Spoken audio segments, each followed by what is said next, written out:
Hello everyone, welcome back to मेरे YouTube channel किताबों की पाठशाला। सो गाइस, आज की इस वीडियो में हम देखने वाले हैं क्लास 11th केमिस्ट्री का चैप्टर नंबर 7, जिसका नाम है साम्यावस्था। तो चलिए इसको देखना स्टार्ट करते हैं। सबसे फर्स्ट हमारे सामने है 1 अंक वाले प्रश्न।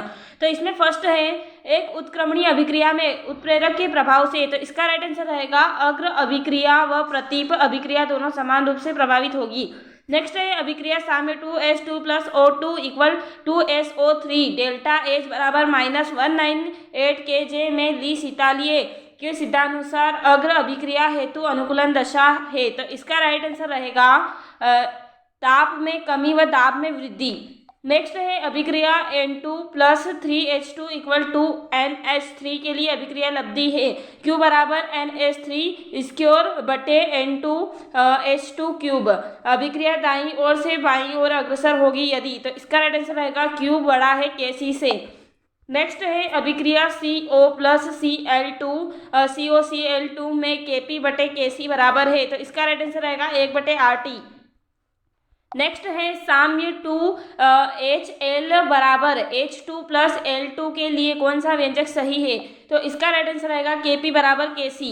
नेक्स्ट है अभिक्रिया CO plus H2O equal CO2 plus H2, किसी ताप पर CO2 की साम्य मात्रा निम्न के द्वारा बढ़ाई जा सकती है, तो इसका राइट आंसर रहेगा CO का सांद्रण बढ़ाकर। नेक्स्ट है अभिक्रिया N2 plus O2 equal to NO के लिए ताप T पर साम्यावस्था स्थिरांक Kc का मान 4 × 10⁻⁴ है। इसी ताप पर अभिक्रिया NO बराबर 1/2 N2 प्लस 1/2 O2 का मान होगा, तो इसका राइट आंसर रहेगा 50। नेक्स्ट है अभिक्रिया H2 plus L2 equal to HL में मानक मुक्त ऊर्जा डेल्टा G डिग्री बड़ा है 0 है, साम्य स्थिरांक K का मान होगा, तो इसका राइट आंसर रहेगा K छोटा है 1 से। नेक्स्ट है भौतिक प्रक्रमों में प्रयुक्त साम्य का निम्नलिखित में से कौन सा सामान्य अभिलक्षण नहीं है, तो इसका राइट आंसर रहेगा साम्य पर सभी भौतिक प्रक्रम रुक जाते हैं। नेक्स्ट है BF3 की अम्लता की व्याख्या निम्नलिखित में से किस संकल्पना के आधार पर की जा सकती है, तो इसका राइट आंसर रहेगा लुईस संकल्पना। नेक्स्ट है सम आयन प्रभाव का उदाहरण है, तो इसका राइट आंसर रहेगा तृतीय समूह के परीक्षण में NH4OH के पूर्व अमोनियम क्लोराइड मिलाना। नेक्स्ट है pH तापक्रम की अवधारणा प्रदान की गई है, तो इसका राइट आंसर रहेगा सोरेनसन द्वारा। नेक्स्ट है लुईस अम्ल है, तो इसका राइट आंसर रहेगा SO3। नेक्स्ट है CuSO4 है, तो इसका राइट आंसर रहेगा प्रबल अम्ल व दुर्बल क्षार से बना लवण। नेक्स्ट है 0.01 मोलरता NaOH का pH मान है, तो इसका राइट आंसर रहेगा 12। नेक्स्ट है 10⁻⁻10 मोलरता NaOH विलयन का लगभग pH मान होगा, तो इसका राइट आंसर रहेगा 7। नेक्स्ट है कौन सा ऋण आयन दुर्लभम क्षार है, तो इसका राइट आंसर रहेगा NO3-। नेक्स्ट है यदि किसी जलीय विलयन के pH का मान 0 हो तो वह विलयन होगा, तो इसका राइट आंसर रहेगा अम्लीय। नेक्स्ट है साम्य स्थिरांक Kc की इकाई अभिक्रिया N2 plus 3H2 equal to NH3 के लिए होगी, तो इसका राइट आंसर रहेगा लीटर स्क्वायर मोल प्रति स्क्वायर। नेक्स्ट है उचित संबंध जोड़िए, तो इसमें फर्स्ट है pH, तो इसका राइट आंसर रहेगा सोरेनसन। नेक्स्ट है अमोनियम हाइड्रोक्साइड, तो इसका राइट आंसर रहेगा दुर्बल विद्युत अपघटन। फिर थर्ड है संघनन, तो इसका राइट आंसर रहेगा गैस द्रव साम्यावस्था। फोर्थ है क्षार, तो इसका राइट आंसर रहेगा प्रोटॉन ग्राही। और फिफ्थ है द्रव्य अनुपाती क्रिया, तो इसका राइट आंसर रहेगा गुलबर्ग एवं वागे। नेक्स्ट है 2 और 3 अंक के प्रश्न, तो इसमें फर्स्ट है H2O HCO3 minus HSO4 minus तथा NH3 ब्रांड स्टेट अम्ल तथा ब्रांड स्टेट क्षारक दोनों प्रकार से काम कर सकते हैं। प्रत्येक के लिए संगत संयुग्मी अम्ल तथा क्षारक लिखिए। इसलिए इसका आंसर देख लेते हैं। आंसर है हमारा, तो इसका आंसर आप स्क्रीन पर देख सकते हैं। एक तरफ हमने क्षार लिखा है, दूसरी तरफ अम्ल लिखा है, तो OH माइनस H2O, यहाँ पर जो OH माइनस है वो H2O बन जाता है और इसी को हम संयुग्मी अम्ल बोलते हैं, और जो साइड में है इसे हम संयुग्मी क्षार बोलते हैं। तो आप इसका आंसर यहाँ से स्क्रीनशॉट ले लीजिए। फिर हमारा नेक्स्ट क्वेश्चन है पेय पदार्थ के नमूनों में हाइड्रोजन आयन की सांद्रता 4 × 10⁻³ मोलरता है, इसका pH क्या होगा, तो चलिए इसका आंसर देखते हैं। आंसर है तो आंसर आप स्क्रीन पर देख सकते हैं, दिया है हाइड्रोजन आयन की सांद्रता हमें क्वेश्चन में दी गई है 4×10⁻³ मोलरता। ज्ञात करना है पीएच का यहाँ पर हमने फॉर्मूला रख दिया है, फिर हमने यहाँ पर इसका मान रख दिया है H+ के स्थान पर हाइड्रोजन आयन का। ओके, फिर हमने क्या किया है कि जो 4 और -3 होता है वो घात में ग्रहण हो जाते हैं, तो फिर हम इसे सोल्व करते हैं तो हमारे पास जो आंसर आता है वह निकल के आता है 2.5, तो यही इसका पीएच होगा। फिर हमारा नेक्स्ट क्वेश्चन है निम्नलिखित ऊष्माशोषी अभिक्रिया के अनुसार ऑक्सीकरण द्वारा डाइहाइड्रोजन गैस प्राकृतिक गैस से प्राप्त होती जाती है। CH4 + H2O = CO + 3H2। तो फर्स्ट है उपरोक्त अभिक्रिया के लिए Kp का व्यंजक लिखिए। सेकेंड है Kp एवं अभिक्रिया मिश्रण का साम्य पर संगठन किस प्रकार प्रभावित होगा यदि ताप बढ़ा दिया जाए उत्प्रेरक प्रयुक्त किया जाए। तो चलिए इसका आंसर देख लेते हैं। तो आंसर है हमारा, तो आंसर आप स्क्रीन पर देख सकते हैं, यहाँ पर हमने Kp का व्यंजक लिख दिया है, तो आप यहाँ से इसको डिनोट कर लीजिए। फिर हम जो सेकेंड पॉइंट है ख, उसके तीनों यहाँ पर बिंदु दिए गए हैं। पहला है लासितारी सिद्धांत के अनुसार साम्य पश्चिम दिशा में विस्थापित होगा। सेकेंड रहेगा चूंकि दी गई अभिक्रिया ऊष्माशोषी है अतः साम्य अग्र दिशा में विस्थापित होगा। और जो थर्ड है वह है साम्यावस्था भंग नहीं होगी लेकिन साम्यावस्था शीघ्र प्राप्त होगी। फिर हमारा नेक्स्ट क्वेश्चन है साम्य 2H2 + CO = CH3OH पर प्रभाव बताइए। पहला है H2 मिलाने पर, CH3OH मिलाने पर, CO हटाने पर, और फोर्थ है CH3OH हटाने पर। तो इसके जो फर्स्ट है H2 मिलाने पर, तो उसका आंसर रहेगा साम्यावस्था अग्र दिशा में विस्थापित होगी। और जो सेकेंड है CH3OH मिलाने पर, तो इसका आंसर रहेगा साम्यावस्था पश्चिम दिशा में विस्थापित होगी। और जो थर्ड है CO हटाने पर, तो इसका राइट आंसर रहेगा साम्यावस्था पश्चिम दिशा में विस्थापित होगी। और नेक्स्ट है CH3OH हटाने पर, तो साम्यावस्था अग्र दिशा में विस्थापित होगी। इस प्रकार हमारा इसका आंसर कंप्लीट होता है। फिर नेक्स्ट है 4GNaOH को शुद्ध जल में घोलकर 500 मिलीलीटर विलयन तैयार किया गया है।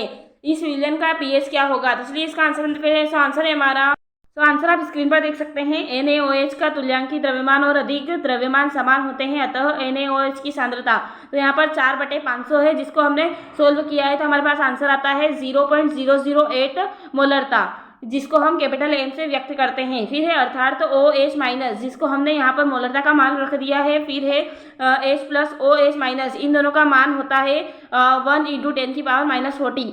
फिर है H+ और यहाँ पर है OH। तो हम जब इसको हम सोल्व करते हैं, इस सिचुएशन से इसे हम सोल्व करते हैं, तो ये इस प्रकार की सिचुएशन बनती है और इसे OH- का मान रखते हैं और जब भाग देते हैं तो हमारे पास जो आंसर आता है वो 10⁻⁻12 आता है। फिर आगे हम क्या करते हैं कि यहाँ पर pH का फॉर्मूला लगाते हैं। फॉर्मूला लगाने के पश्चात हम यहाँ पर H+ का मान रख देते हैं, जो कि हमारे पास निकल कर आ जाता है, और जो यहाँ पर इसकी घात होती है उसे ही हम अपना pH मान लेते हैं। तो यहाँ पर आंसर आता है 12। फिर हमारा नेक्स्ट क्वेश्चन है संयुग्मी अम्ल क्षार युग्म क्या है? तो चलिए इसका आंसर है हमारा, तो आंसर आप स्क्रीन पर देख सकते हैं। ऐसे अम्ल तथा क्षार के युग्मों को जो क्रमशः एक प्रोटॉन की उपस्थिति व अनुपस्थिति में परस्पर भिन्न होते हैं संयुग्मी अम्ल क्षार युग्म कहलाते हैं। संगत संयुग्मी अम्ल क्षार निम्नवत हैं। यहाँ पर संयुग्मी क्षार लिखा है और यहाँ पर संयुग्मी अम्ल जो इसके उदाहरण हैं, तो आप यहाँ से इसका स्क्रीनशॉट ले लीजिए। फिर हमारा नेक्स्ट क्वेश्चन है हमारा, निम्न अवधारणाओं के आधार पर अम्ल एवं क्षार को परिभाषित कीजिए। पहला है आहिरनियस, सेकेंड है ब्रांडस्टेड लारी, और थर्ड है लुईस। तो इसका आंसर हम देख लेते हैं। तो आंसर है हमारा, तो आंसर आप स्क्रीन पर देख सकते हैं आहिरनियस अवधारणा का। तो अम्ल वे पदार्थ हैं जो जल में विलय होकर H+ आयन मुक्त करते हैं, जैसे कि HCl H+ Cl-। तो क्षार वे पदार्थ हैं जो जल में विलय होकर हाइड्रोक्सिल आयन OH- उत्पन्न करते हैं NaOH। फिर यहाँ पर हमने ये एक चिन्ह होता है उसे लगा दिया है। फिर है Na+ OH-। तो यहाँ पर हमारा क्षार निकल कर आ जाता है। फिर हम बात करें ब्रांडस्टेड की, तो अम्ल वह पदार्थ है जो प्रोटीन प्रदान कर सकता है तथा क्षार वह पदार्थ है जो प्रोटॉन ग्रहण कर सकता है। तो इसके लिए भी हमने यहाँ पर एक अभिक्रिया लिख दी है। फिर नेक्स्ट है लुईस। तो लुईस अम्ल वे पदार्थ है जो एक इलेक्ट्रॉन युग्म ग्रहण कर सकता है। क्षार वे पदार्थ है जो एक इलेक्ट्रॉन युग्म का त्याग कर सकता है। उदाहरण है वे अणु जिनके केंद्रीय परमाणु का अष्टक पूर्ण होता है। उदाहरण के लिए BF3 AlCl3 CO2। फिर हमारा नेक्स्ट क्वेश्चन है ओस्टवाल्ड का तनुता का नियम लिखिए। तो चलिए इसका आंसर देख लेते हैं। तो आंसर है हमारा, तो आंसर आप स्क्रीन पर देख सकते हैं। ओस्टवाल्ड का तनुता का नियम सन 1988 में ओस्टवाल्ड ने यह नियम दिया।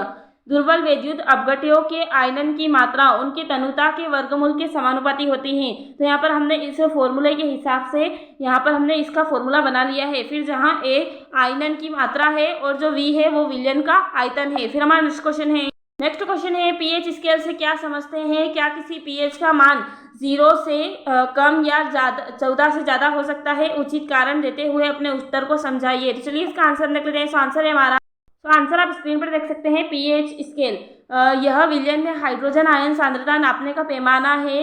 किसी विलयन का पीएच मान उस विलयन में उपस्थित हाइड्रोजन आयनों के ग्राम मोल प्रति लीटर में सांद्रण का ऋणात्मक लघु गुणक होता है। फिर हमने यहाँ पर इसका फॉर्मूला लिख दिया है, पीएच बराबर माइनस लोग और कोष्टक में एच प्लस आयन। फिर है अम्लीय विलयनों के लिए पीएच मान 7 से कम व क्षारीय विलयनों के लिए पीएच का मान 7 से अधिक होता है। फिर हमने यहाँ पर एक यहाँ पर हमने दर्शा भी दिया है, तो आप इसको भी नोट कर लीजिएगा। क्या है कि पीएच पैमाने पर किसी विलयन की अम्लीयता या क्षारीयता को 0 से लेकर 14 तक की संख्या में व्यक्त किया जाता है। तो यहाँ पर हमने इसे व्यक्त कर दिया है एक स्केल पर। ओके, तो यहाँ पर हमने बता दिया है कि जो 0 से लेकर 6 तक की यह अम्लीय रहेंगे और जो 7वां रहेगा वो उदासीन रहेगा और जो 8 से लेकर 14 तक के हैं वो क्षारीय रहेंगे। फिर हमारा नेक्स्ट क्वेश्चन है PbL2 के लिए विलेयता एवं विलेयता गुणांक के मध्य संबंध व्युत्पन्न कीजिए। तो चलिए इसका आंसर देख लेते हैं। तो आंसर आप स्क्रीन पर देख सकते हैं। PbCl2 के विलयन गुणनफल का व्यंजक। आप यहाँ पर देख सकते हैं कि जो क्वेश्चन में PbL बताया है और यहाँ पर हमने PbCl2 लिखा है, तो क्वेश्चन में थोड़ी सी मिस्टेक हो गई है। ओके, फिर है PbCl2 equal Pb2 plus 2Cl minus. तो यहाँ पर हम KSP का जो संबंध है वह यहाँ पर लिख सकते हैं। फिर हमारा नेक्स्ट क्वेश्चन है पीएच को परिभाषित कीजिए एवं पीएच, पीओएच और पीकेडब्ल्यू के मध्य संबंध लिखिए। तो चलिए इसका आंसर देख लेते हैं। तो आंसर है हमारा, तो आंसर आप स्क्रीन पर देख सकते हैं। किसी विलयन में उपस्थित H+ की सक्रियता के लिए -VE लघु गुणक को पीएच कहते हैं। पीएच, पीओएच व पीकेडब्ल्यू के मध्य संबंध, जिस प्रकार पीएच बराबर यहाँ पर माइनस लोग H आयन है और उसी प्रकार पीओएच का होगा OH माइनस। और हम जानते हैं कि जो 298 केल्विन है वो KW के बराबर होता है। तो यहाँ पर हमने लिख दिया है और जो यहाँ पर दोनों में सेम था वह भी हमने लिख दिया है और यहाँ पर बताया गया है कि W है वो जल का आयनिक गुणनफल है। फिर हमने यहाँ पर क्या किया है, 10 की घात -14 जो KW को दर्शाता है, फिर हमने इसी को लिख दिया है।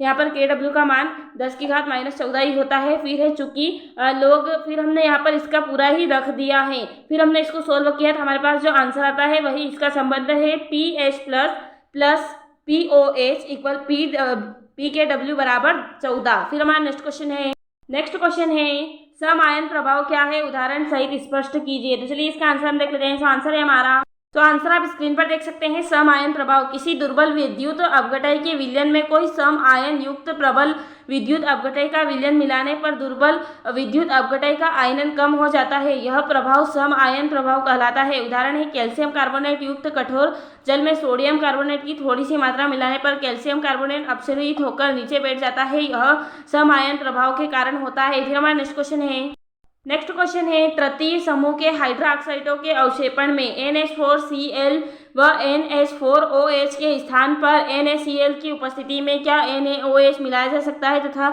इसका क्या प्रभाव होगा। तो चलिए इसका आंसर हम देख लेते हैं। तो आंसर है हमारा, तो आंसर आप स्क्रीन पर देख सकते हैं। तृतीय समूह के हाइड्रोक्साइडों के अवक्षेपण में NH4Cl व NH4OH के स्थान पर NaCl की उपस्थिति में NaOH नहीं मिलाया जा सकता। मान लो इस बफर विलयन में एक बूंद NaOH मिलाया जाता है। NaOH से प्राप्त OH माइनस आयन NH4Cl से प्राप्त NH4 और प्लस आयनों से संयुक्त होकर अधिक NH4OH बना लेते हैं। इसका आयतन बहुत कम होता है। इसमें OH माइनस आयनों की संख्या में वृद्धि नहीं हो सकती। नेक्स्ट आगे है OH4Cl, फिर यहाँ पर वो चिन्ह बताया गया है। फिर है NH4 प्लस Cl माइनस, फिर हमने यहाँ पर लिख दिया है। तो आप यहाँ से इसको नोटिस कर लीजिए। फिर हमारा नेक्स्ट क्वेश्चन है लवण जल अपघटन क्या है, एक उदाहरण दीजिए। तो चलिए इसका आंसर हम देख लेते हैं। तो आंसर है हमारा, तो आंसर आप स्क्रीन पर देख सकते हैं। किसी लवण का जल द्वारा अपने मूल अवयवों में विभक्त होना लवण जल अपघटन कहलाता है। इसमें एक अवयव दुर्बल होना आवश्यक है। फिर हमने यहाँ पर एक उदाहरण भी लिख दिया है, तो आप यहाँ से इसको नोटिस कर लीजिए। फिर हमारा नेक्स्ट क्वेश्चन है जल अपघटन की मात्रा क्या है, समझाइए। तो चलिए इसका आंसर देख लेते हैं। तो आंसर है हमारा, आंसर आप स्क्रीन पर देख सकते हैं। लवण का जल अपघटन एक उत्क्रमणीय अभिक्रिया है जिसके एक साम्य स्थापित हो जाता है, इसे अपघटनी साम्य कहते हैं। इस साम्य पर लगाए गए आर स्थिरांक की जल अपघटनी स्थिरांक कहते हैं। इसे KH से व्यक्त करते हैं। इसे जल अपघटन की मात्रा कोटि कहते हैं। इस जल अपघटन की कोटि को V या H से व्यक्त करते हैं। फिर हमारा नेक्स्ट क्वेश्चन है विलेयता गुणनफल क्या है। तो चलिए इसका आंसर देख लेते हैं। तो आंसर है हमारा, आंसर आप स्क्रीन पर देख सकते हैं। निश्चित ताप पर किसी वैद्युत अपघटय के संतृप्त विलयन में उपस्थित आयनों के सांद्रण गुणनफल को उस वैद्युत अपघटय का विलेयता गुणनफल कहते हैं। इसे KSV से प्रदर्शित करते हैं। फिर हमने यहाँ पर इसका एक उदाहरण भी लिख दिया है, इसे भी आप नोटिस कर लीजिए। फिर हमारा नेक्स्ट क्वेश्चन है सम आयन प्रभाव क्या है। तो चलिए इसका आंसर हम देख लेते हैं। तो आंसर है हमारा, आंसर आप स्क्रीन पर देख सकते हैं। सम आयन प्रभाव किसी दुर्बल विद्युत अपघटय के विलयनों में कोई सम आयन युक्त प्रबल विद्युत अपघटय का विलयन मिलाने पर दुर्बल विद्युत अपघटय का आयनन कम हो जाता है। यह प्रभाव सम आयन प्रभाव कहलाता है। फिर हमारा नेक्स्ट क्वेश्चन है द्रव्य अनुपाती क्रिया का नियम क्या है। तो चलिए इसका आंसर हम देख लेते हैं। तो आंसर है हमारा, आंसर आप स्क्रीन पर देख सकते हैं। द्रव्य अनुपाती क्रिया नियम, इसे सक्रिय मात्रा का नियम भी कहते हैं। इस नियम का प्रतिपादन गुल्डबर्ग तथा वागे ने सन 1867 में किया था। स्थिर ताप पर किसी पदार्थ की क्रिया करने की दर उसके सक्रिय द्रव्यमान के समानुपाती होती है तथा किसी रासायनिक अभिक्रिया की दर क्रियाकारक पदार्थों की सक्रिय मात्राओं के गुणनफल के समानुपाती होती है। फिर आगे है, मान लो सक्रिय मात्रा के नियम का प्रयोग नीचे दी गई सामान्य उत्क्रमणीय अभिक्रिया पर करना है। तो यहाँ पर हमने उत्क्रमणीय अभिक्रिया लिख दी है। फिर है अग्रगामी अभिक्रिया की दर, तो यह भी हमने यहाँ पर दोनों तरफ लिख दी है। फिर आगे है प्रतीप अभिक्रिया की दर, जो कि हम नियम के अनुसार इन तीनों को लिख रहे हैं, तो आप इसे भी नोटिस कर लीजिएगा। फिर है साम्यावस्था पर अग्रगामी अभिक्रिया की दर बराबर समीप अभिक्रिया की दर RF बराबर RB, और यहाँ पर हम इन दोनों के मान रख दिए हैं जो हमने यहाँ पर सोल्व किए थे। फिर हमने आगे क्या किया है, जो KFA और KB है, इन दोनों को एक साइड रख दिया और AB और CD को एक साइड रखा और यहाँ पर KC को निकाला, क्योंकि KF और KB अप्रगामी व प्रतीप अभिक्रियाओं के लिए K स्थिरांक है, इसलिए KC भी स्थिरांक होगा। फिर हमारा नेक्स्ट क्वेश्चन है साम्य स्थिरांक KP व KC में संबंध स्थापित कीजिए। तो चलिए इसका आंसर हम देख लेते हैं। तो आंसर है हमारा, तो आंसर आप स्क्रीन पर देख सकते हैं। निम्न अभिक्रिया पर विचार करते हैं। तो यह अभिक्रिया हमने लिखी है N1A N2B और यहाँ पर ये चिन्ह प्रदर्शित किया है। फिर है M1C प्लस M2D। फिर है इस पर द्रव्य अनुपाती क्रिया का नियम लगाने पर, तो यहाँ पर हमने नियम लगाया साम्य स्थिरांक करके। तो यहाँ पर हमने इनके मान भी मतलब घातों में चढ़ा दिए हैं, जिसको हमने समीकरण नंबर 1 को नाम दे दिया है। फिर है मोलर सांद्रता के स्थान पर आंशिक दाब का प्रयोग करने पर, तो यहाँ पर हमने आंशिक दाब का प्रयोग किया और इसे समीकरण नंबर 2 नाम दे दिया। तो इसे भी आप अच्छे से नोटिस करते जाइए, पहले यहाँ से यहाँ तक नोटिस कर लीजिए। फिर आगे हम देख लेते हैं आदर्श केस के अनुसार। तो आदर्श केस होती है हमारे PV बराबर nRT, तो P को हम एक साइड रखते हैं और nRT बटे V, तो इसको जब NV, तो इसका मान होता है C के बराबर, तो यहाँ पर हम C रख देते हैं और इसको समीकरण नंबर 3 नाम दे देते हैं। फिर नेक्स्ट आता है समीकरण 2 में 3 का मान रखने पर, तो यहाँ पर हमने रख दिया है समीकरण 2 में 3 का मान रख दिया है। फिर हमने इन दोनों को अलग अलग कर दिया, यानी कि R2 को अलग कर दिया और C वाली को अलग कर दिया। तो यहाँ पर हमने इनकी घातें भी सेम कर ली है। फिर हमने यहाँ पर देखा, तो इसे समीकरण नंबर 4 नाम दे दिया है। KP बराबर KC इंटू RT और डेल्टा में N इसकी घात है। फिर है डेल्टा N है जो M1 plus M2 minus N1 plus N2 के बराबर होता है। फिर है जब अभिकारक एवं उत्पाद के मोलों की संख्या समान होती है, अर्थात डेल्टा N बराबर 0 है, तब KP बराबर KC है। फिर हमारा नेक्स्ट एंड लास्ट क्वेश्चन है ली सातेलिए का सिद्धांत क्या है। इस सिद्धांत का उपयोग करते हुए निम्न अभिक्रिया पर ताप, दाब व सांद्रता का प्रभाव स्पष्ट कीजिए। और यहाँ पर अभिक्रिया बताई गई है N2 प्लस 3H2 बराबर 2NH3 और डेल्टा H बराबर है इसके माइनस Q के। तो इसका आंसर हम देख लेते हैं। तो आंसर है हमारा, आंसर आप स्क्रीन पर देख सकते हैं। ली सातेलिए का सिद्धांत, यदि किसी अभिक्रिया की साम्यावस्था पर उसके साम्य को प्रभावित करने वाले कारक जिसे ताप, दाब, सांद्रण में परिवर्तन किया जाए, तो उस साम्य उस दिशा में विस्थापित होगा जिसमें इस पर किए गए परिवर्तन को प्रभाव नष्ट हो जाए। फिर है ताप का प्रभाव, तो अमोनिया का बनना ऊष्माशेषी ऊष्माक्षेपी अभिक्रिया है, तो यहाँ पर हमने अभिक्रिया लिख दी है। फिर है अतः ली सातेली के नियमानुसार ताप बढ़ाने पर साम्य बाईं ओर तथा ताप कम करने पर साम्य दाईं ओर विस्थापित होगा। फिर है बी दाब का प्रभाव, तो एक आयतन नाइट्रोजन तीन आयतन हाइड्रोजन से संयोग कर 2 आयतन अमोनिया बनाती है, अतः अमोनिया के बनने में आयतन में कमी होती है। ली सातेली के नियम के अनुसार उच्च दाब पर साम्य कम आयतन की ओर स्थित कम आयतन की ओर दाईं ओर विस्थापित होगा, जिससे NH3 का उत्पादन बढ़ जाएगा। और फिर आता है हमारा सांद्रण का प्रभाव, तो यदि साम्यावस्था पर N2 या H2 की थोड़ी सी मात्रा मिला दी जाए तो इनका सांद्रण कम करने के लिए कुछ नाइट्रोजन हाइड्रोजन से संयोग करके अमोनिया बना लेगी और साम्य पुनः स्थापित हो जाएगा।